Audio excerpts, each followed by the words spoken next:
9ویں سپارے کا دوسرا نصف یہاں سے شروع ہوتا ہے۔ وَإِذْ أَخَذَ رَبُّكَ مِن بَنِي آدم، اور اے رسول صلی اللہ علیہ وسلم آپ لوگوں کو وہ وقت یاد دلائیں، اِذْ أَخَذَ رَبُّكَ جب آپ کے رب نے عہد لیا، من بنی آدم آدم کے بیٹوں سے، من ظہورہم ذریتہم ان کی پشت سے جب ساری اولاد کو نکالا تھا،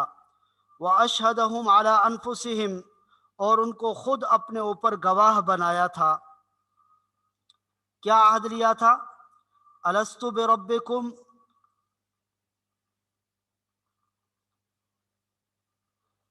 جی ریکارڈنگ لگائی ہے، ریکارڈنگ ہو رہی ہے۔ أَلَسْتُ بِرَبِّكُمْ کیا میں تمہارا رب نہیں ہوں؟ قالوا بلا تو سب نے بیک زبان ہو کر کہا بلا کیوں نہیں، شہدنا ہم سب اس کی گواہی دیتے ہیں۔ اور یہ ہم نے عہد کیوں لیا؟ ان تقولوا یوم القیامہ کہ قیامت کے دن تم یہ بات نہ کہہ سکو، انا کنا عن ھذا غافلین کہ ہم تو اس بات سے بالکل بے خبر تھے۔ اس آیت مبارکہ میں اس عہد الست کا تذکرہ کیا گیا کہ جو تمام انسانوں کو پیدا کرنے سے پہلے اللہ نے سب کی روحوں کو ایک جگہ پر جمع کیا، اور روایات میں آتا ہے، احادیث میں، کہ اس وقت جو ساری روحیں تھیں وہ چیونٹیوں کی مانند تھی۔ تمام قیامت تک آنے والے سارے انسانوں کو ایک میدان میں جمع کر کے ان سے یہ بات پوچھی گئی تھی کہ الست بربکم کہ کیا میں تمہارا رب نہیں ہوں؟ تو سب نے بیک زبان اس وقت یہ اقرار کیا تھا کہ بالکل آپ ہی ہمارے رب ہیں۔ تو اس اقرار اور عہد کا مطلب یہ تھا کہ دنیا میں جا کر ہم آپ کو اپنا رب مانیں گے، آپ کو اپنا معبود اور الہ مانیں گے، آپ کے علاوہ کسی کو نہیں مانیں گے۔ اب اس دنیا میں آ کر کچھ لوگ تو ایسے ہوتے ہیں خوش نصیب کہ جو اس عہد کو یاد رکھتے ہیں اور دنیا میں اللہ کو اپنا رب مانتے ہیں، اور اللہ کی مانتے ہوئے اس کے احکامات کی پیروی کرتے ہیں، اس کے بھیجے ہوئے رسولوں اور پیغمبروں کی اتباع اور پیروی کرتے ہیں۔ اور کچھ لوگ ایسے ہوتے ہیں کہ جو اس عہد کو بھلا بیٹھتے ہیں، پس پشت ڈال دیتے ہیں۔ اور اللہ نے فرمایا کہ یہ ہم نے شعوری طور پر ہر انسان کو یہ والی بات عطا کر رکھی ہے کہ وہ اللہ کو اپنا معبود مانے۔ یہی وجہ ہے کہ اللہ کے حبیب صلی اللہ علیہ وسلم نے فرمایا کل مولود یولد علی الفطرہ کہ ہر بچہ فطرت اسلام پر پیدا ہوتا ہے۔ تو اسی عہد کی وجہ سے شعوری طور پر اللہ نے لاشعوری طور پر اس کے ذہن میں یہ بات رکھی ہوتی ہے کہ وہ اسلام کی طرف آئے، پھر بعد میں اس کے فَأَبَوَاهُ يُهَوِّدَانِهِ أَوْ يُنَصِّرَانِهِ کہ اس کے والدین یا اس کو یہودی بناتے ہیں یا نصرانی بناتے ہیں یا کسی اور مذہب کی طرف لے جاتے ہیں۔ تو بہرحال فطرت میں، انسان کی فطرت میں یہ بات شامل ہے کہ وہ اسلام کی طرف آئے۔ اور دوسری بات حضرات علماء نے یہ لکھی ہے کہ اگر یہ قرآن مجید، پیغمبر اور یہ ساری باتیں نہ بھی ہوتی، انسان کو اللہ نے ایسی عقل اور ایسا شعور عطا کر رکھا ہے کہ کائنات کی چیزوں میں غور کر کے اسے اللہ کو اپنا رب ماننا چاہیے، کیونکہ کائنات کا یہ سارا نظام بغیر کسی ہستی کے چلائے نہیں چل سکتا۔ تو کائنات کی ساری چیزیں اس کے لیے یہ علامت اور نشانی ہے کہ وہ اپنے رب کو رب مانتے ہوئے زندگی گزارے۔ قیامت کے دن کسی کا یہ بہانہ نہیں چلے گا کہ مجھے کوئی بتانے والا نہیں تھا، مجھے کوئی سمجھانے والا نہیں تھا، مجھے تو پتہ ہی نہیں تھا کہ رب کو رب ماننا ہے۔ اللہ نے بے شمار اس کے ذرائع اور وسائل پیدا کر دیے، اور اگر یہ ذرائع نہ بھی ہوتے، کائنات کی تخلیقات میں غور کر کے آدمی کو اپنے رب کو رب ماننا چاہیے۔ تو یہ اس عہد الست کی طرف اشارہ کیا۔ قالوا بلا سب نے کہا کیوں نہیں، شہدنا ہم سب اس بات پر گواہی دیتے ہیں، وَأَن تَقُولُوا يَوْمَ الْقِيَامَةِ یہ ہم نے اس لیے یہ عہد لیا تاکہ تم قیامت میں یہ نہ کہہ سکو اِنَّا كُنَّا عَنْ هَذَا غَافِلِينَ ہم تو اس بات سے غافل تھے، بے خبر تھے، ہمیں تو پتہ ہی نہیں تھا۔ او تقولوا یا تم یہ بات نہ کہہ دو انما اشرک آباؤنا من قبل یہ تو ہمارے آباء و اجداد نے شرک کا آغاز کیا تھا، پہلے ہم سے پہلے ہمارے آباء و اجداد نے شرک کا آغاز کیا تھا۔ وَكُنَّا ذُرِّيَّةً مِّن بَعْدِهِمْ اور ہم تو اس کے بعد ان کی اولاد بنے۔ افتہلکنا بما فعل المبطلون، کیا آپ ہمیں ہلاک کریں گے ان لوگوں کے کاموں کی وجہ سے، بما فعل المبطلون جو غلط کار لوگوں نے کیے تھے، غلط کار لوگوں نے جو کام کیے تھے ہم نے تو ان کی اتباع اور پیروی کی ہے، کیا ان کی وجہ سے ہمیں ہلاک کیا جائے گا؟ کذالک نفصل الآیات، اسی طرح ہم کھول کھول کر اپنی آیات کو بیان کرتے ہیں، ولعلہم یرجعون، تاکہ وہ حق کی طرف پلٹ آئیں، لوٹ آئیں حق کی طرف۔ وَاتْلُ عَلَيْهِمْ نَبَأَ الَّذِي آتَيْنَاهُ آيَاتِنَا وَاتْلُ عَلَيْهِمْ، آپ ان کے سامنے تلاوت کیجئے، بتائیے، بیان کیجئے، نبأ الذی، اس شخص کا واقعہ، اس شخص کی خبر، آتیناہ آیاتنا، جس کو ہم نے اپنی آیات عطا کر رکھی تھی، فانسلخ منہا، پھر اس نے ان کو چھوڑ ڈالا، فاتبعہ الشیطان، پھر اس نے شیطان کی پیروی کی، فکان من الغاوین، جس کا نتیجہ یہ ہوا کہ وہ گمراہ لوگوں میں شامل ہو گیا، فکانا، پس وہ ہو گیا، من الغاوین، گمراہ لوگوں میں۔ حضرات مفسرین میں سے بعض نے اس آیت کا جو پس منظر ہے وہ یہ لکھا ہے کہ بنی اسرائیل کا ایک شخص تھا بلعم بن باعورہ، جو بہت نیک شخص تھا اور مستجاب الدعوات تھا، اس کی دعائیں قبول ہوتی تھی۔ تو حضرت موسیٰ علیہ السلام جب اپنے لشکر کے ساتھ نکلے اور فرعون سے اللہ نے ان کو نجات دی، تو یہ جو بلعم باعورہ تھا، یہ ایک ایسی بستی میں رہتا تھا کہ جہاں سارے مشرکوں کی حکومت تھی، بت پرستوں کی حکومت تھی۔ تو حضرت موسیٰ نے اپنے لشکر کے ساتھ اس شہر پر حملہ آور ہونے کا منصوبہ بنایا تاکہ اس کو فتح کر کے وہاں بنی اسرائیل کو آباد کریں۔ تو اس شہر کا جو بادشاہ تھا اس نے بلعم باعورہ کو کہا کہ ان کے خلاف بد دعا کریں۔ تو بلعم باعورہ چونکہ سمجھتا تھا کہ یہ اللہ کے نبی ہیں، تو پہلے تو اس نے انکار کیا، لیکن پھر اس بادشاہ نے اس کو جب لالچ دیا تو یہ راضی ہو گیا، رشوت دی تو اس کے اوپر یہ بد دعا کرنے کے لیے راضی ہو گیا۔ چنانچہ اس نے جب بد دعا کا ارادہ کیا تو قدرتی طور پر اس کی زبان سے بد دعا کے بجائے دعا کے الفاظ نکل آئے۔ تو پھر بادشاہ کو اسے یہ مشورہ دیا کہ اگر بنی اسرائیل کو فتح کرنا چاہتے ہیں تو ان کے خیموں میں اپنی عورتیں بھیج دیں تاکہ وہ ان کے ساتھ بدکاری کریں، اور اس کی وجہ سے اللہ کی مدد اٹھ جائے گی اور ان کو شکست ہو جائے گی۔ چنانچہ اس نے ایسا ہی کیا اور بنی اسرائیل اس فتنے میں مبتلا ہو گئے، جس کی وجہ سے بنی اسرائیل میں طاعون کی وبا پھوٹ پڑی، اور اس کی وجہ سے وہ سارے کے سارے اس شہر کو پھر فتح نہیں کر سکے۔ تو اس جرم کے نتیجے میں اس کی سزا کے طور پر بلعم باعورہ کے ساتھ یہ ہوا کہ اس کی زبان نکل آئی، کتے کی طرح اس کی زبان نکل آئی، اور آگے جو ہے یہاں قرآن کریم میں اس کی تشبیہ بھی کتے کے ساتھ دی گئی ہے، کیونکہ اس نے اپنی زبان جو ہے وہ کچھ نیک لوگوں اور اللہ کے پیغمبر کے خلاف بد دعا کے لیے استعمال کرنا چاہی، اس لیے اس کی زبان نکل آئی۔ تو فرمایا وَاتْلُ عَلَيْهِمْ نَبَأَ الَّذِي آتَيْنَاهُ، آپ ان کے سامنے تلاوت کیجئے، بیان کیجئے اس شخص کا واقعہ، آتیناہ آیاتنا، جس کو ہم نے اپنی آیتیں عطا کر رکھی تھی، فانسلخ منہا، اس نے ان کو چھوڑ دیا، فاتبعہ الشیطان، اور شیطان کے پیچھے لگ گیا، فکان من الغاوین، تو وہ گمراہ لوگوں میں شامل ہو گیا۔ وَلَوْ شِئْنَا لَرَفَعْنَاهُ بِهَا، اگر ہم چاہتے تو لرفعناہ بہا، ان آیتوں کی بدولت اس کو سر بلند کر دیتے، اس کو اونچا کر دیتے، ولکنہ اخلد الی الارض،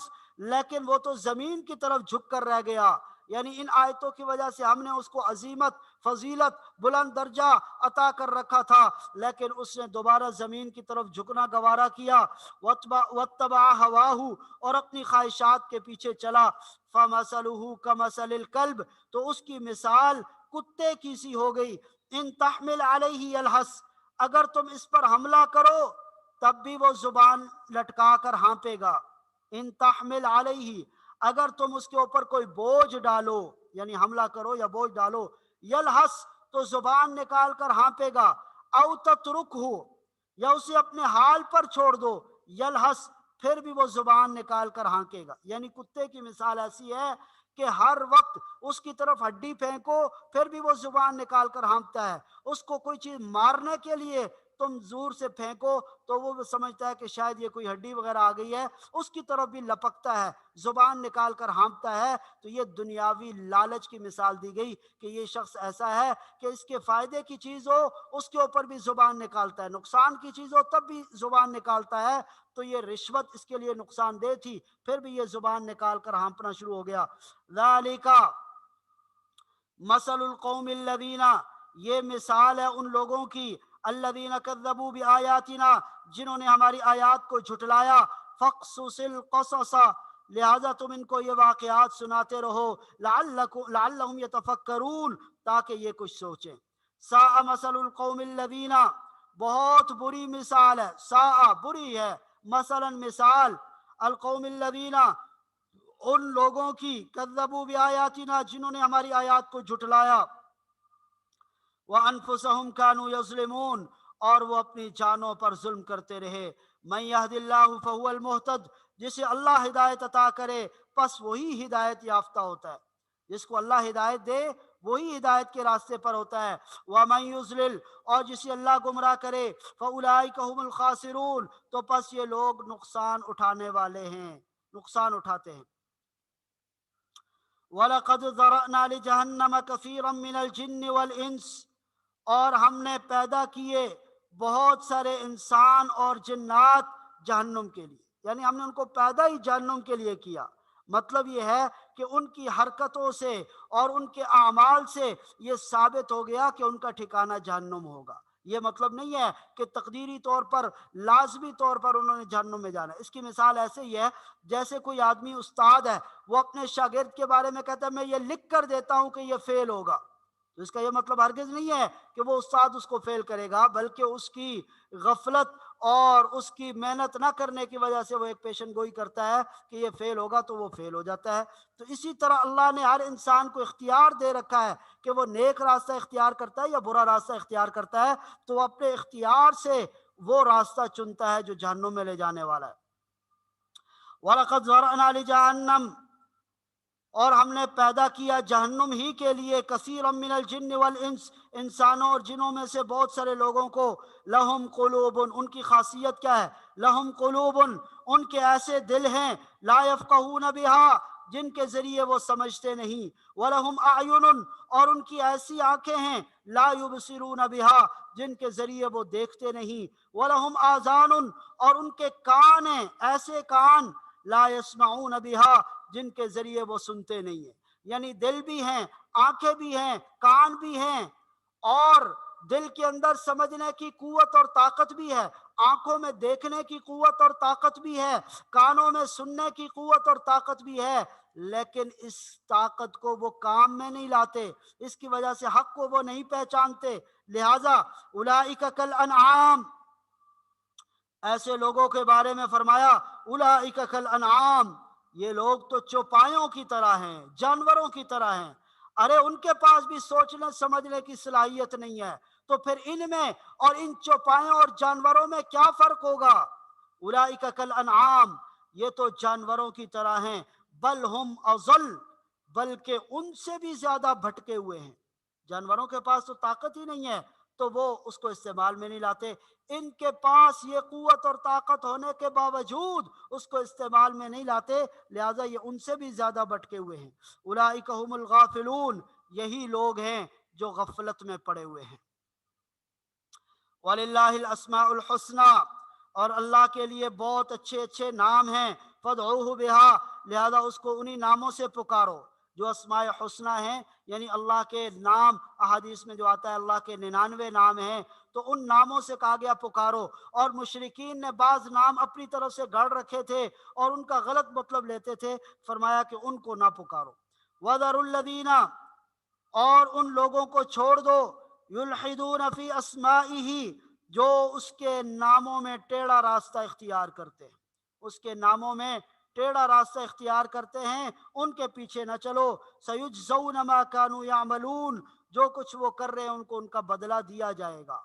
اور بعض مفسرین نے یہ لکھا ہے کہ جو لوگ اللہ کے ان ناموں اور اسماء الحسنہ کے ذریعے جادو کرتے ہیں اور اس کو غلط کاموں میں استعمال کرتے ہیں، یہاں ان کا تذکرہ کیا گیا کہ ان کے پیچھے نہ چلو، ان کو ان کے اعمال کا بدلہ مل کر رہے گا۔ وَمِمَّنْ خَلَقْنَا أُمَّةٌ يَهْدُونَ بِالْحَقِّ، اور وَمِمَّنْ خَلَقْنَا، ان میں سے جن کو ہم نے پیدا کیا ہماری مخلوق میں سے، امتن ایک جماعت ایسی ہے، یہدون بالحق جو لوگوں کو حق کا راستہ دکھاتی ہے، وَبِهِ يَعْدِلُونَ اور اسی حق کے مطابق انصاف سے کام لیتے ہیں۔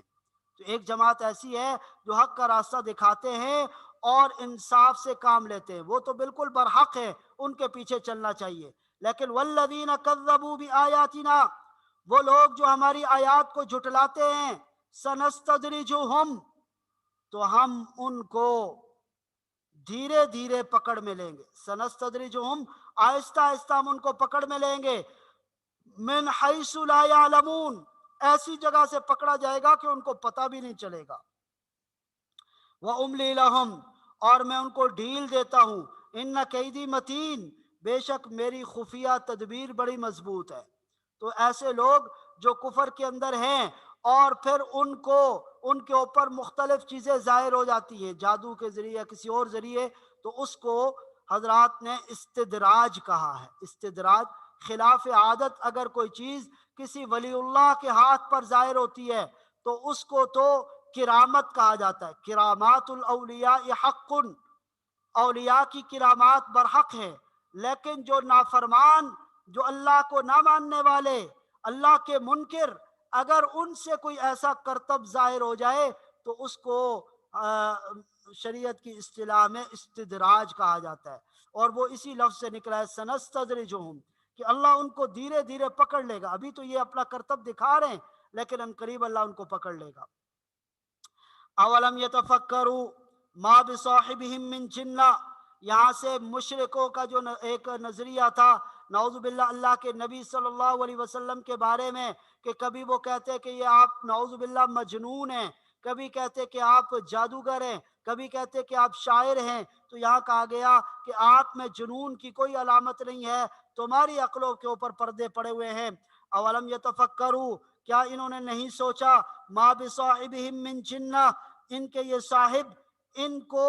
جنون کا کوئی شائبہ نہیں، یعنی نبی کریم صلی اللہ علیہ وسلم میں جنون کا کوئی شائبہ نہیں، ان ہوا الا نذیر مبین، آپ تو صاف طریقے سے لوگوں کو متنبہ کرنے والے ہیں، لوگوں کو ڈرانے والے ہیں۔ اولم ینظروا کیا وہ نہیں دیکھتے، فی ملکوت السماوات والارض غور نہیں کرتے آسمانوں اور زمینوں کی سلطنت پر، وما خلق اللہ من شیء اور جو چیزیں اللہ نے پیدا کی ہیں کیا ان پر وہ غور و فکر نہیں کرتے، وَأَنْ عَسَىٰ أَنْ يَكُونَ قَدْ اقْتَرَبَ أَجَلُهُمْ اور انہوں نے یہ بھی نہیں سوچا شاید کہ ان کا مقررہ وقت قریب آ چکا ہو، قد اقترب قریب آ چکا ہو، اجلہم ان کی اجل، ان کا مقررہ وقت، فَبِأَيِّ حَدِيثٍ بَعْدَهُ يُؤْمِنُونَ تو آخر اس کے بعد کون سی بات ہے جس کے اوپر یہ ایمان لائیں گے۔ مَن يُضْلِلِ اللَّهُ فَلَا هَادِيَ لَهُ جس کو اللہ گمراہ کرے اس کو کوئی ہدایت نہیں دے سکتا، وَيَذَرُهُمْ فِي طُغْيَانِهِمْ يَعْمَهُونَ اور وَيَذَرُهُمْ اللہ چھوڑ دیتا ہے ایسے لوگوں کو، فی طغیانہم یعمہون وہ اپنی سرکشی میں بھٹکتے پھرتے ہیں، اپنی سرکشی میں ہی بھٹکتے رہتے ہیں۔ یسألونک عن الساعہ اے رسول صلی اللہ علیہ وسلم، یسألونک یہ آپ سے سوال کرتے ہیں، عن الساعہ قیامت کے بارے میں، ایان مرساہا کہ کب برپا ہوگی قیامت، قل آپ کہہ دیجئے انما علمها عند ربی اس کا کامل علم تو میرے رب کے پاس ہے، لیکن یہ بات میں تمہیں بتا دوں، لا یجلیہا لوقتہا الا ہو وہ اپنے وقت کے یعنی اس قیامت کے وقت پر اس کو کھول دکھائے گا صرف اللہ ہی اس کے وقت کے اوپر اس کو لے کر آئے گا۔ ثقلت فی السماوات والارض یہ آسمانوں اور زمینوں پہ بڑی بھاری چیز ہوگی، قیامت ایسی بھاری ہوگی زمین پر، لا تأتیکم الا بغتہ یہ تمہارے پاس نہیں آئے گی مگر اچانک تمہارے پاس آ جائے گی قیامت۔ یسألونک کأنک حفی عنہا یہ آپ سے اس طرح قیامت کے بارے میں پوچھتے ہیں گویا آپ نے اس کے بارے میں پوری تحقیق کر رکھی ہے۔ قل آپ کہہ دیجئے انما علمها عند اللہ اس کا کامل علم اور حقیقی علم تو اللہ کے پاس ہے، ولکن اکثر الناس لا يعلمون لیکن اکثر لوگ اس بات کو نہیں جانتے۔ اور پھر وہ یہ کہتے کہ پیغمبر کو نفع و نقصان کا مالک ہونا چاہیے، پیغمبر کو عالم الغیب ہونا چاہیے، غیب کی باتیں جاننے والا ہونا چاہیے۔ ان کے اس اعتراض کا جواب اگلی آیات میں دیا گیا اور فرمایا کہ پیغمبر کسی نفع و نقصان کا مالک نہیں ہوتا، نفع و نقصان کا مالک تو صرف اللہ ہے۔ پیغمبر غیب کی باتوں کو بھی نہیں جانتا، غیب کی باتیں جاننے والا تو صرف اللہ ہے۔ اللہ اپنی قدرت سے، اپنی حکمت کے تحت جتنی باتیں اپنے پیغمبر کو غیب کی بتاتے ہیں، پیغمبر اتنا جانتے ہیں، اس سے زیادہ نہیں جانتے۔ اور پھر یہاں پہ یہ کہا کہ اے پیغمبر آپ ان سے کہہ دیجئے کہ اگر میں غیب کا علم جاننے والا ہوتا تو پھر میں بہت ساری ایسی چیزیں اپنے لیے جمع کر لیتا کہ جو میرے لیے فائدہ مند ہوتی، پھر تو مجھے کبھی کوئی تکلیف نہ پہنچتی، کوئی نقصان نہ پہنچتا، کیونکہ میں غیب جاننے والا ہوتا۔ اس لیے غیب کا علم مجھے نہیں ہے، یہ تو صرف اللہ کو ہے۔ میں تو ڈرانے والا اور خوشخبری سنانے والا ہوں، اللہ کا پیغام پہنچانے والا ہوں۔ تو یہاں کافروں کو بھی یہ بتا دیا گیا کہ وہ پیغمبر کے بارے میں ایسا نظریہ نہ رکھیں جو خلاف حقیقت ہے، اور ان لوگوں کو بھی جو اپنے پیغمبر کو بڑھا چڑھا کر خدا کے درجے تک پہنچا دیتے ہیں، ان کو بھی تنبیہ کی گئی کہ وہ اعتدال کا مظاہرہ کریں۔ پیغمبر کا جو مقام ہے ان کو اس مقام پہ رکھنا وہ ان کی عظمت ہے۔ تو اس لیے فرمایا قل آپ کہہ دیجئے لا املک لنفسی نفعا ولا ضرا، میں اپنے لیے بھی کسی نفع و نقصان کا مالک نہیں ہوں، اختیار نہیں رکھتا، الا ما شاء اللہ، مگر جو اللہ چاہے۔ ولو کنت اعلم الغیب، اور اگر میں غیب کا علم جاننے والا ہوتا، اگر مجھے غیب کا علم ہوتا، لاستکثرت من الخیر، تو میں اچھی اچھی چیزیں خوب جمع کر لیتا، خوب اچھی چیزیں جمع کر لیتا۔ وما مسنی السوء، اور مجھے کبھی کوئی تکلیف ہی نہ پہنچتی۔ ان انا الا نذیر و بشیر، میں نہیں ہوں مگر ڈرانے والا اور خوشخبری سنانے والا، لقوم یؤمنون، ایسی قوم کو جو ایمان لانے والی ہو۔ هو الذی خلق نفس واحدہ، اللہ وہ ذات ہے جس نے تمہیں ایک جان سے پیدا کیا۔ ایک جان سے مراد حضرت آدم علیہ السلام۔ وجعل منها زوجها، اور انہی سے ان کی بیوی کو بنایا، لیسکن الیہا، تاکہ وہ ان کے پاس آ کر تسکین حاصل کرے، یعنی حضرت حوا کا تذکرہ یہاں پر کیا۔ اب آگے حضرت آدم کی اس اولاد کا تذکرہ کیا جا رہا ہے کہ جن کو اللہ نے اولاد کی نعمت سے نوازا، لیکن وہ بعد میں شرک کرنے لگے۔ فلما تغشاہا، پس جب ڈھانک لیا اس عورت کو، حملت حملا خفیفا، فلما تغشاہا، جب مرد نے اس عورت کو ڈھانپ لیا، حملت حملا خفیفا، تو اس نے اٹھایا ایک بوجھ، ہلکا سا بوجھ، فمرت بھی، اس کو لے کر چلتی پھرتی رہی۔ فلما اسقلت، پس جب وہ بوجھل ہو گئے، میاں بیوی دونوں، یعنی وہ بیوی جب بوجھل ہو گئی، دعوا اللہ ربہما، تو ان دونوں نے اللہ سے یہ دعا کی، لئن آتیتنا صالحا، اگر آپ ہمیں صالح اور نیک اولاد عطا کریں گے، لنکونن من الشاکرین، تو ہم آپ کے شکر گزار بندوں میں سے ہو جائیں گے۔ فلما آتاہما صالحا، جب ان دونوں کو اللہ نے نیک اولاد عطا کی، نیک بیٹا عطا کر دیا، جعل لہ شرکاء فیما آتاہما، تو اللہ کی دی ہوئی نعمتوں میں وہ شریک ٹھہرانے لگے، وہ شریک ٹھہرانے لگے غیروں کو اللہ کی دی ہوئی نعمتوں میں۔ فتعالی اللہ عما یشرکون، تو اللہ ان کی مشرکانہ باتوں سے بہت بلند ہے۔ فتعالی اللہ، اللہ بہت بلند ہے، عما یشرکون، ان چیزوں سے جن کو یہ شریک ٹھہراتے ہیں۔ ایشرکون ما لا یخلق شیئا، اب ان کے جو شرکاء ہیں معبودان باطلہ، ان کے بارے میں بتایا جا رہا ہے۔ ایشرکون، کیا تم شریک ٹھہراتے ہو، ما لا یخلق شیئا، ان کو جو کوئی چیز نہیں پیدا کر سکتے، کسی چیز کو پیدا کرنے کا ان کے پاس اختیار نہیں ہے۔ یہاں تک کہ قرآن میں ایک جگہ پر یہ مثال دی گئی کہ لن یخلقوا ذبابا ولو اجتمعوا لہ، کہ وہ سارے کے سارے جمع ہو جائیں، ایک مکھی بنانا چاہیں، وہ مکھی بھی نہیں بنا سکتے۔ ما لا يخلق شيئا، جو کوئی چیز پیدا نہیں کر سکتے، وهم یخلقون، حالانکہ ان کو خود پیدا کیا گیا ہے، خود ان کو پیدا کیا گیا، ولا يستطيعون لهم نصرا، اور وہ ان کی مدد کرنے کی بھی کوئی طاقت نہیں رکھتے، ولا انفسهم ينصرون، اور نہ ہی وہ اپنی کوئی مدد کر سکتے، وہ تو بے جان بت ہیں، وہ کیا مدد کریں گے۔ وَإِن تَدْعُوهُمْ إِلَى الْهُدَىٰ، اور اگر تم ان کو کسی صحیح راستے کی طرف بلاؤ، لا يتبعوکم، تو وہ تمہاری پیروی بھی نہیں کر سکیں گے، تمہارے پیچھے بھی نہیں آ سکیں گے، خود بخود حرکت بھی نہیں کر سکتے۔ سواء علیکم ادعوتموہم، برابر ہے کہ تم ان کو پکارو، ام انتم صامتون، یا تم خاموش رہو، ان کے لیے برابر ہے، بولو نہ بولو، وہ تو سننے کی طاقت بھی نہیں رکھتے، بے جان بت ہیں۔ ان الذین تدعون من دون اللہ، اللہ کے علاوہ جن کو تم پکارتے ہو، اگر وہ بے جان بت ہیں اس کی بات تو اوپر کر دی، لیکن اگر وہ جاندار بھی ہیں، کوئی انسانوں میں سے کسی کو بڑا تم نے اپنا معبود مان رکھا ہے، فرعون کو اپنا رب مان رکھا ہے یا کسی اور کو، ان الذین تدعون من دون اللہ، یقین جانو کہ اللہ کو چھوڑ کر جن کو تم پکارتے ہو، عباد امثالکم، وہ تمہاری طرح بندے ہیں، فدعوہم، اب ذرا ان سے کوئی دعا مانگو، کوئی بات مانگو، فلیستجیبوا لکم ان کنتم صادقین، اگر تم سچے ہو تو پھر تمہاری دعا قبول کرنی چاہیے، تم ان سے کوئی ایسی دعا مانگو تو وہ تمہاری دعا قبول کرنے، اگر وہ معبود ہیں تو وہ تو تمہاری کوئی بات بھی نہیں سنتے۔ الہم ارجل،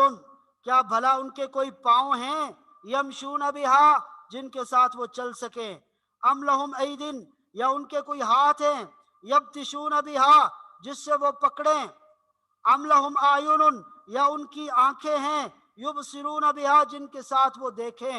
ام لہم آذان، یا ان کے کان ہیں، یسمعون بہا، جن کے ساتھ وہ سنیں۔ قل ادعوا شرکاءکم، اور آپ سے کہا جا رہا ہے آپ ان کو کہو، مجھے تم ڈراتے ہو اپنے معبودان باطلہ سے کہ میں ان کے خلاف باتیں نہ کروں، یہ مجھے کوئی نقصان پہنچا دیں گے، آپ ڈنکے کی چوٹ پر ان کو کہیں، قل ادعوا شرکاءکم، آپ کہہ دیجئے کہ تم اپنے شرکاء کو، اپنے معبودان باطلہ کو بلاؤ، ثم کیدونی، پھر میرے خلاف سازش کرو، فلا تنظرون، اور مجھے ذرا بھی مہلت نہ دو۔ ان ولی اللہ الذی نزل الکتاب، میرا رکھوالا، میری حفاظت کرنے والا، میرا دوست، وہ تو اللہ ہے، الذی نزل الکتاب، جس نے کتاب اتاری، وہو یتولی الصالحین، اور وہ تمام نیک لوگوں کی رکھوالی کرنے والا ہے، تمام نیک لوگوں کا دوست ہے۔ والذین تدعون من دونہ، اور جن کو تم اللہ کے علاوہ پکارتے ہو، لا یستطیعون نصرکم، وہ تمہاری مدد کی طاقت نہیں رکھتے، ولا انفسہم ینصرون، اور نہ ہی وہ اپنی مدد کر سکتے، تمہاری تو مدد کرنا دور کی بات، اپنی مدد بھی نہیں کر سکتے۔ خذ العفو، وَإِن تَدْعُوهُمْ إِلَى الْهُدَىٰ، اور اگر تم ان کو بلاؤ، وَإِن تَدْعُوهُمْ، اگر تم ان کو بلاؤ، إِلَى الْهُدَىٰ، صحیح راستے کی طرف، لا يسمعوا، تو وہ نہیں سنیں گے، وَتَرَاهُمْ يَنظُرُونَ إِلَيْكَ، تم دیکھو گے ان کو کہ وہ تمہاری طرف دیکھ رہے ہیں، یعنی انہوں نے ایسے بت تراش رکھے ہیں کہ آنکھیں ان کی ایسے بنائی کھلی ہوئی، دور سے آدمی دیکھے تو سمجھتا ہے کہ یہ میری طرف دیکھ رہے ہیں۔ وَتَرَاهُمْ، تم ان کو دیکھو گے، يَنظُرُونَ إِلَيْكَ، کہ وہ تمہیں دیکھ رہے ہوں گے، وَهُمْ لَا يُبْصِرُونَ، لیکن حقیقت میں انہیں کچھ نظر نہیں آتا، وَهُمْ لَا يُبْصِرُونَ، وہ کچھ نہیں دیکھ سکتے۔ خُذِ الْعَفْوَ، اے پیغمبر صلی اللہ علیہ وسلم آپ درگزر کا معاملہ فرمائیے، خُذِ الْعَفْوَ، معافی سے کام لیجئے، درگزر سے کام لیجئے، وَأْمُرْ بِالْعُرْفِ، اور نیکی کا حکم دیجئے، وَأَعْرِضْ عَنِ الْجَاهِلِينَ، اور ان جاہلوں سے اعراض کیجئے، ان کی طرف دھیان نہ دیجئے، وَإِمَّا يَنزَغَنَّكَ مِنَ الشَّيْطَانِ، اور اگر شیطان آپ کے دل میں کوئی وسوسہ ڈالے، نزغن، وَإِمَّا يَنزَغَنَّكَ مِنَ الشَّيْطَانِ نزغن، اگر شیطان کوئی وسوسہ ڈالے، آپ کے دل میں وسوسہ ڈالنا، فَاسْتَعِذْ بِاللَّهِ، تو اللہ سے پناہ مانگے، اللہ سے پناہ مانگ لو، انہو سمیع علیم، بے شک وہ سننے والا اور جاننے والا ہے۔ تو یہاں عام مسلمانوں کو یہ حکم دیا گیا کہ جب بھی کوئی شیطان کا وسوسہ آئے، کسی کے ساتھ لڑائی جھگڑے کے حوالے سے، کسی سے بدلہ لینے کے حوالے سے، یا کسی اور گناہ کے حوالے سے، تو فوراً اعوذ باللہ من الشیطان الرجیم پڑھ لینا چاہیے، لا حول ولا قوت الا باللہ پڑھ لینا چاہیے۔ ان الذین اتقوا، بے شک وہ لوگ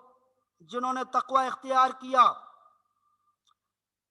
اذا مسهم طائف من الشیطان، جب شیطانوں کا کوئی گروہ ان کو چھو لیتا ہے، تذکروا، تو وہ اللہ کو یاد کر لیتے ہیں، یا شیطانوں کی طرف سے کوئی بھی خیال ان کو پہنچتا ہے، تذکروا، تو وہ اللہ کو یاد کرتے ہیں، فَإِذَا هُمْ مُبْصِرُونَ، تو اچانک ان کی آنکھیں کھل جاتی ہیں۔ جب وہ اللہ، یعنی کوئی ایسا شیطانی خیال بھی آتا ہے تو وہ فوراً اللہ کو یاد کرتے ہیں، تو اچانک ان کی آنکھیں کھل جاتی ہیں اور وہ گناہ سے بچ جاتے ہیں۔ وَإِخْوَانُهُمْ يَمُدُّونَهُمْ فِي الْغَيِّ، اور جو شیطان کے بھائی ہیں، یمدونہم فی الغی، وہ ان کو گمراہی میں گھسیٹ کر لے جاتا ہے، یمدونہم، ان کو کھینچ کے لے جاتا ہے، فی الغی، گمراہی کے اندر، ثم لا یقصرون، پھر وہ اس گمراہی سے باز نہیں آتے، اس گمراہی سے باز نہیں آتے۔ وَإِذَا لَمْ تَأْتِهِمْ بِآیَةٍ، اور وَإِذَا لَمْ تَأْتِهِمْ بِآیَةٍ، جب آپ نہیں لے کر آتے ان کے سامنے کوئی معجزہ، ان کا منہ مانگا معجزہ، جو یہ آپ سے مطالبہ کرتے ہیں، جب آپ نہیں پیش کرتے بِآیَةٍ، ان کے سامنے کوئی معجزہ، قالوا، تو یہ کہتے ہیں لَوْ لَجْتَبَيْتَهَا، آپ نے اپنی پسند سے کوئی معجزہ کیوں نہیں پیش کیا؟ قل، آپ ان سے کہہ دیجئے، انما اتبع ما یوحى الی من ربی، میں تو اس کی پیروی کرتا ہوں جو میرا رب میری طرف وحی کرتا ہے۔ ھذا بصائر من ربکم، اس قرآن میں بہت ساری بصیرتیں ہیں، بصیرتوں کا مجموعہ ہے، من ربکم، تمہارے رب کی طرف سے، وہدن، اور ہدایت ہے، ورحمت، اور رحمت ہے، لقوم یؤمنون، اس قوم کے لیے جو ایمان لانے والی ہو۔ وَإِذَا قُرِئَ الْقُرْآنُ، اور جب قرآن کریم پڑھا جائے، فَاسْتَمِعُوا لَهُ، تو کان لگا کر سنو، غور سے سنو، وَأَنصِتُوا، اور خاموش رہو، لَعَلَّكُمْ تُرْحَمُونَ، تاکہ تم پر رحمت کی جائے۔ تو گویا یہاں قرآن کریم سننے کا ادب بیان کیا گیا، کہیں قرآن کریم کی تلاوت ہو تو اس کو کان لگا کے سننا اور خاموش رہنا، یہ ضروری ہے، واجب ہے۔ لیکن قاری کو بھی یہ چاہیے کہ وہ ایسی جگہ پر اونچی آواز سے قرآن کی تلاوت نہ کرے جہاں لوگ اپنے کاموں میں مشغول ہوں اور قرآن نہ سننے کی وجہ سے گناہ گار ہو سکے۔ اگر وہ قرآن نہیں سنیں گے تو جہاں وہ گناہ گار ہوں گے وہاں پڑھنے والا بھی گناہ گار ہوگا، اس لیے اس ادب کی رعایت کرتے ہوئے قرآن کی تلاوت کی جائے۔ وَاذْكُرْ رَبَّكَ فِي نَفْسِكَ تَضَرُّعًا وَخِيفَةً، اور آپ اپنے رب کو اپنے دل میں یاد کیجئے، تضرعاً، عاجزی کے ساتھ، وخیفتاً، اور خوف کے جذبات رکھتے ہوئے، ودون الجہر من القول، اور آواز کو بہت زیادہ بلند کیے بغیر، بالغدو والآصال، صبح کے وقت بھی اور شام کے وقت بھی، ولا تکن من الغافلین، اور آپ غفلت میں پڑے ہوئے لوگوں میں سے نہ ہوں۔ ان الذین عند ربک، یہاں سے یہ بات بتائی کہ یہ جو عبادت آدمی کرے گا اس میں اس کا اپنا فائدہ ہے، اللہ کو اس عبادت کی کوئی احتیاج اور ضرورت نہیں ہے۔ اللہ تو اس کے تو فرشتے ایسے ہیں جو اس کی عبادت کر رہے ہیں صبح و شام، ایک لمحہ بھی اس میں غفلت نہیں کرتے، اس سے اللہ کو عبادت کی ضرورت نہیں ہے۔ ان الذین عند ربک، بے شک وہ فرشتے جو تمہارے رب کے پاس ہیں، لا یستکبرون عن عبادتہ، وہ تکبر کرتے ہوئے اس کی عبادت سے منہ نہیں پھیرتے، وَيُسَبِّحُونَهُ، اور وہ اس کی تسبیح کرتے ہیں، وَلَهُ يَسْجُدُونَ، اور وہ اسی کے آگے سجدہ ریز ہیں۔ یہ سجدے والی آیت ہے۔ قرآن کریم میں تقریباً 14 مقامات ایسے ہیں کہ جہاں پر پڑھنے اور سننے والے دونوں کے لیے سجدہ واجب ہو جاتا ہے، تو یہاں پر سجدہ تلاوت کرنا چاہیے، اور سجدہ تلاوت کرنے کا طریقہ یہ ہے کہ نیت کر لے کہ میں سجدہ تلاوت کر رہا ہوں، اور پھر سیدھا سجدے میں چلا جائے، بیٹھا ہے تو بیٹھے بیٹھے سجدہ میں چلا جائے، کھڑا ہے تو سجدے میں چلا جائے، دونوں ہاتھ کانوں تک بلند کرنے کی ضرورت نہیں ہے، سجدے میں چلا جائے اور 3 بار سبحان ربی الاعلیٰ کہہ کے اللہ اکبر کہتے ہوئے اٹھ جائے، اور سلام پھیرنے کی بھی ضرورت نہیں ہے۔ تو یہ سجدہ تلاوت کرنے کا طریقہ ہے۔ آگے سورۃ الانفال ہے۔ سورۃ الانفال غزوہ بدر کے بعد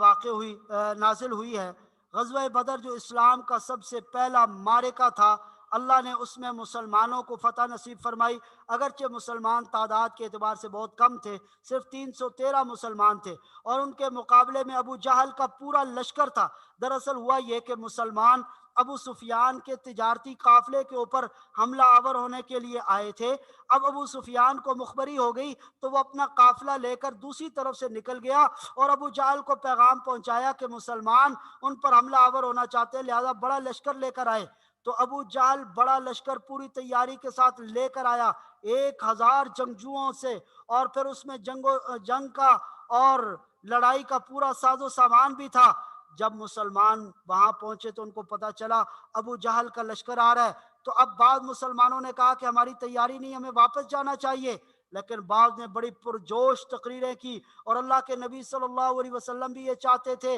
کہ اب ان کے ساتھ مارکا ہو جانا چاہیے تاکہ اللہ اسلام کو غلبہ نصیب فرمائے۔ چنانچہ آپ کو بہت خوشی ہوئی جب ان صحابہ نے کہا کہ ہمیں لڑنا چاہیے، چنانچہ آپ انہی کو ساتھ لے کر آگے آئے، اور پھر اللہ نے اپنی مدد اور نصرت کے کرشمے دکھائے، آسمان سے فرشتے نازل کیے 1000 کی تعداد میں جو مسلمانوں کی طرف سے لڑے، اور پھر مسلمانوں کے لیے اللہ نے ایسی اپنی قدرتیں دکھائیں کہ ان کو سکون حاصل کرنے کے لیے ان کے اوپر اونگ اور نیند طاری کر دی۔ جنگ سے پہلی رات کو خوب اچھی طرح وہ سوئے، اور جس کی وجہ سے وہ فریش ہو گئے، اور پھر جنگ کے دوران بھی ان پر اونگ آ جاتی جس کی وجہ سے ان کو سکون مل جاتا، اور اسی طرح بارش اللہ نے نازل کی جس کی وجہ سے جو جگہ مسلمانوں نے منتخب کی تھی وہ ریت والی جگہ تھی تو وہ بیٹھ گئی، تو جگہ بھی مضبوط ہو گئی اور پانی کا ذخیرہ بھی ان کے پاس آ گیا۔ تو اس طرح کی بہت ساری نعمتیں اللہ نے کی، اور پھر وہاں پر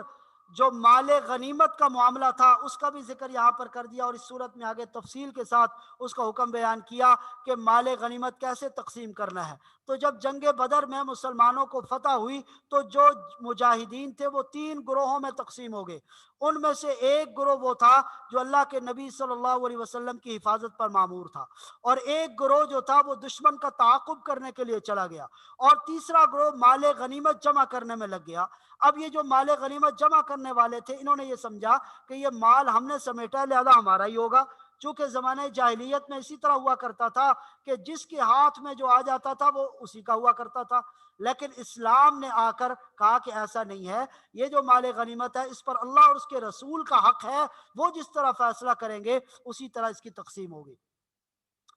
یسألونک عن الانفال، اے پیغمبر صلی اللہ علیہ وسلم یہ آپ سے مال غنیمت کے بارے میں پوچھتے ہیں۔ قل الانفال للہ والرسول، آپ ان سے کہہ دیجئے کہ غنیمت کا مال اللہ اور اس کے رسول کا ہے۔ فاتقوا اللہ، سو تم اللہ سے ڈرو، واصلحوا ذات بینکم، اور آپس کے تعلقات درست کر لو۔ اس مسئلے پہ کچھ نہ کچھ آپس میں بحث بھی ہوئی تھی، دوسرے مسلمانوں نے یہ کہا تھا کہ اس کے اوپر آپ کا حق نہیں ہے، سب کا حق ہونا چاہیے، تو کچھ رنجشیں پیدا ہوئی تو قرآن نے کہا کہ ان رنجشوں کو مٹا دو، وَأَطِيعُوا اللَّهَ وَرَسُولَهُ، اور اللہ اور اس کے رسول کی اطاعت کرو، ان کنتم مؤمنین، اگر تم مومن ہو۔ آگے مومنوں کی اہم صفات ذکر کی گئی اور ہر شخص کو یہ تاکید کی گئی اگر وہ مومن بننا چاہتا ہے تو اسے چاہیے کہ ان صفات کو اختیار کر لے۔ کون سی صفات؟ انما المؤمنون الذین، بے شک مومن تو وہی لوگ ہیں، اذا ذکر اللہ، جب ان کے سامنے اللہ کا ذکر کیا جاتا ہے، وجلت قلوبہم، تو ان کے دل دہل جاتے ہیں، اللہ کے خوف سے دل ڈر جاتے ہیں، وَإِذَا تُلِيَتْ عَلَيْهِمْ آيَاتُ، اور جب ان کے سامنے اللہ کی قرآن کی آیات پڑھی جاتی ہے، زادتہم ایمانا، تو وہ ان کے ایمان میں اضافہ کر دیتی ہے، وَعَلَىٰ رَبِّهِمْ يَتَوَكَّلُونَ، اور وہ اپنے رب پر بھروسہ کرنے والے ہوتے ہیں۔ اور مومنوں کی یہ بھی علامت ہے،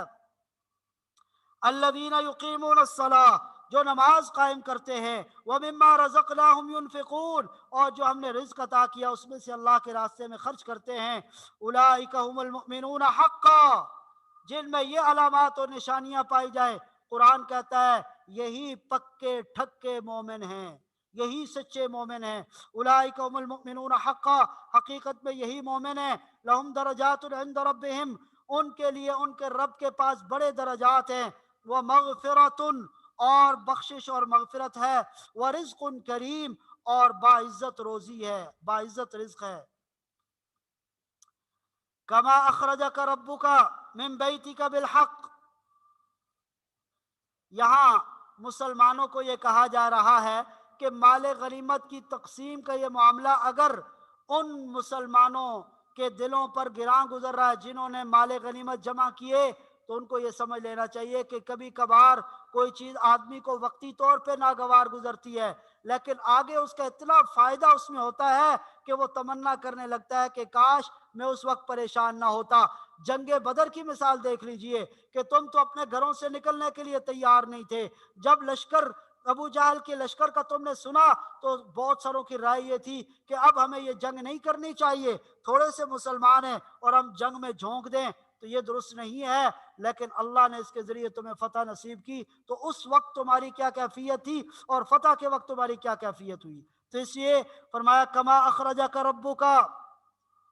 یہ معاملہ ایسے ہی ہے جیسا کہ آپ کے رب نے آپ کو نکالا من بیتی کا، آپ کے گھر سے، بالحق کی، حق کی خاطر، وَإِنَّ فَرِيقًا مِّنَ الْمُؤْمِنِينَ لَكَارِهُونَ، اگرچہ مومنوں کے ایک گروہ کو یہ بات ناپسند تھی، ایک گروہ کی رائے یہ تھی کہ ابھی نہیں نکلنا چاہیے، يُجَادِلُونَكَ فِي الْحَقِّ بَعْدَمَا تَبَيَّنَ، وہ تم سے حق کے معاملے میں بحث کر رہے ہیں، یجادلونک، آپ کے ساتھ بحث کر رہے ہیں، فی الحق کے، حق کے معاملے میں، بعد ما تبین، اس کے واضح ہونے کے بعد، کانما یساقون الی الموت، گویا کہ ان کو موت کی طرف ہنکا کر لے جایا جا رہا ہے، وہم ینظرون، اور اس موت کو وہ آنکھوں سے دیکھ رہے ہیں، وَإِذْ يَعِدُكُمُ اللَّهُ إِحْدَى الطَّائِفَتَيْنِ، اور وہ وقت یاد کرو، یعدکم اللہ، جب اللہ تم سے یہ وعدہ کر رہا تھا، احد الطائفتین، دو گروہوں میں سے ایک گروہ تمہارا ہوگا۔ اللہ نے پہلے یہ وعدہ کیا تھا اپنے رسول کے ذریعے، یا تو ابو سفیان کا لشکر یا ابو جہل کا لشکر، یہ دونوں میں سے کوئی ایک ہدف کو مسلمان پہنچیں گے، تو مسلمانوں کی تمنا یہ تھی کہ آسان ہدف جو ہے ابو سفیان کا قافلہ ہے، ان کے ساتھ اتنے جنگجو بھی نہیں ہیں، وہ تجارتی قافلہ ہے، تو ان کے اوپر ہمیں آسانی سے فتح ہو جائے گی،